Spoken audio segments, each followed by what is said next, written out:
50,000 plus ভেকেঞ্চিৰ পুনৰ online apply হ'বলৈ গৈ আছে খুব কম সময়ৰ ভিতৰতে এইখিনি পদৰ অনলাইন এপ্লাই হ'ব আৰু এই ৰিক্ৰুটমেণ্ট প্ৰক্ৰিয়া বা এই SSC GD যিখিনি নতুনকৈ পোষ্টৰ অনলাইন এপ্লাই চলিব আৰু এইখিনি পোষ্টৰ বা এই ৰিক্ৰুটমেণ্ট প্ৰক্ৰিয়াটোৰ কথা আপোনালোকে সকলোখিনি জানে যে প্ৰথমতে হ'ব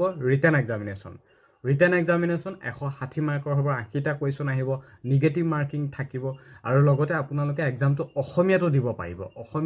পাৰিব হিন্দীটো দিব পাৰিব যেহেতু আমাৰ এক্সামটো হ'ব জানুৱাৰী ফেব্ৰুৱাৰী মাহত আৰু অনলাইন এপ্লাই হ'ব নৱেম্বৰ শেষৰ ফালে বা ডিচেম্বৰ এইখিনি সময়তে আমাৰ অনলাইন চলি থাকিব হাতত যিহেতু খুব কম সময় আছে SSC GD নতুনকৈ যি ৰিক্ৰুটমেণ্ট আকৌ এটা হ'বলৈ গৈছে 2026ত গতিকে এইখিনি পদৰ সিলেকশন প্ৰক্ৰিয়াটো মই পুনৰবাৰ কৈছোঁ এক্সাম হ'ব আৰু এক্সামৰ বাবে বেষ্ট বুক মই দিছোঁ অসমীয়াটো দিছোঁ হিন্দীটো দিছোঁ স্ক্ৰীনত তোমালোকে দেখি আছে স্ক্ৰীনত জাষ্ট ক্লিক কৰা আৰু অৰ্ডাৰ কৰা